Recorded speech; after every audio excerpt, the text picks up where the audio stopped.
I read through my food for thought. You know, I always say it comes to me, during the church service. Like it. The bottle. The bottle. It's good.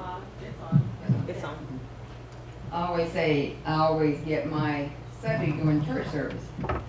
Well, this time it caught up with us because Geraldine and I was talking about it last week. He's like, really? She was going like, I'm this. I said, no. She said, you're the next son. I said, no, I'm not. You are.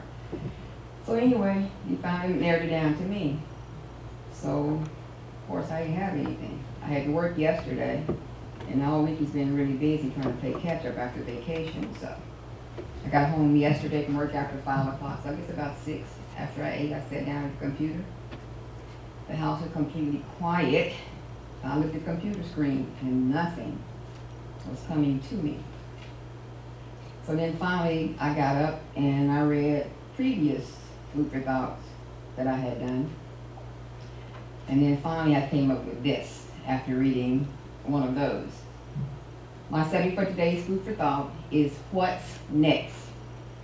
Jeremiah 29:11 says, for I know the plans I have for you, declares the Lord. Plans to prosper you and not to harm you. Plans to give you hope and a future. When you listen to these words, what comes to your mind? Do you think of the big dreams you have? Do you think of your plans to buy a new home or car? Do you wonder what college your children will attend? Do you wonder what God has in store for you? These are just a few sample questions, but I am sure the list goes on and on. We have to, as I say all the time, step out there on our faith and just trust God. I know it is hard to look to something unknown and think about it being something really good, but that is where God comes in. If He planted the seed in you, He will make sure that it grows. Amen. If it is not true, God would not have brought you to it if He did not plan to bring you through it. Life is funny, Just when we think we have it all figured out and everything is going well, bam! There's a roadblock that changes the course we were on, and you say, seriously, are you kidding? Not me, but yes, indeed you. That map you had yourself following has changed its route, and now you have to follow the new map, because by trying to change it back to where it was may cause you to block your blessings that God has for you. Amen. It is, as usual, nothing that we can fathom or understand. We just say, why me? To us, all is well, so why rock the boat?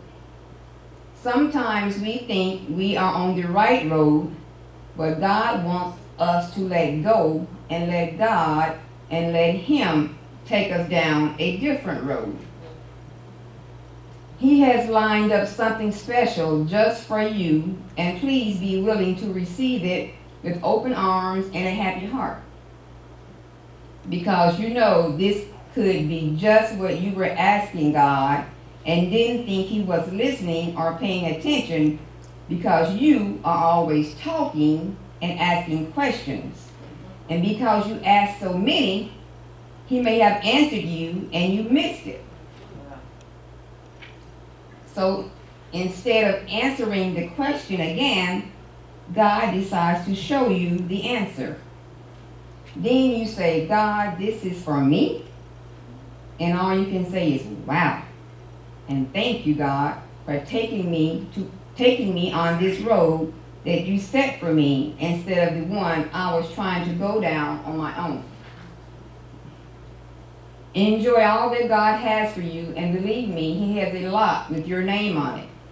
Keep trusting and believing in God no matter what may happen in your life.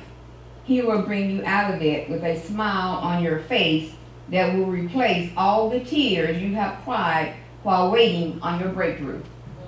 Psalms 37:4 says, delight yourself in the Lord, and He will give you the desires of your heart. Trust God. Amen.